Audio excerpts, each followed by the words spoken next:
போன வீடியோவோட கன்டினியூஷன் தான் இது. இது வந்து லயன் கிங் தீம் கேக்கு. இது வந்து 3 கேஜில வந்து அவ ஏற்கனவே சொல்லியிருந்த மாரி கேட்டிருந்தா. போன வீடியோ யாருன்னா பார்க்கல அப்டின்னா, கண்டிப்பா வந்து லிங்க் குடுத்துருக்கேன். ஸோ அந்த வீடியோ பார்த்துட்டு வந்து இத பாருங்க.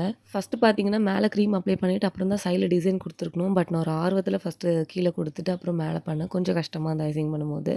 ஃபர்ஸ்ட் அவங்க வந்து 3 கேஜின்னு தான் சொல்லியிருந்தாங்க. அப்போ வந்து நாங்க வந்து இந்த கேக் தான் வந்து நானும் என் ஃப்ரெண்டும் செலக்ட் பண்ணி வச்சிருந்தோம். அதுக்கப்புறம் மறுபடியும் 5 கேஜிக்கு மாறுனதும் நானும் அவங்க சிஸ்டரும் சேர்ந்து வேற ஒரு டிசைன் செலக்ட் பண்ணி வச்சிருந்தோம். அதுக்கப்புறம் 3 கேஜின்னு மறுபடியும் சொன்னதுனால, திரும்ப திரும்ப அந்த டிசைன் வந்து ஆல்டர் ஆயிட்டே இருந்தது. லாஸ்ட்டா ஃபைனலா எனக்கு இந்த டிசைன் தான் ரொம்ப பிடிச்சிருந்தது. நான் புடிச்ச டிசைனே லாஸ்ட்ல வந்து ஓகே பண்ணியிருந்தேன். எனக்கு அந்த டிசைன் பண்ணும்போது நல்லா வருமோ, வராதோ, அந்த ட்ரீ எஃபெக்ட் பார்த்தீங்கன்னா, கீழ இருந்தது. அது எப்படி வரும்? இன்னும் கூட நல்லா பண்ணியிருந்திருக்கலாம்.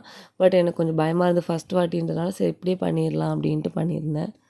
நான் அந்த பிளாக் கலர் ஸ்டிக்கர்ஸ்லாம் நெறைய பண்ணியிருந்தேன். ஸோ, அந்த ஸ்டிக்கர் வந்து இதில ஒட்டம்போது பார்த்தீங்கன்னா, ரொம்ப அழகா இருந்தது. அந்த ஃபோட்டோ ஒட்டுனதுமே, அந்த எல்லோக்கு அந்த பிளாக் காம்போ ரொம்ப எடுத்து குடுத்துருந்தது. அந்த கேக் பார்க்கறதுக்கே ரொம்ப அழகா இருந்தது.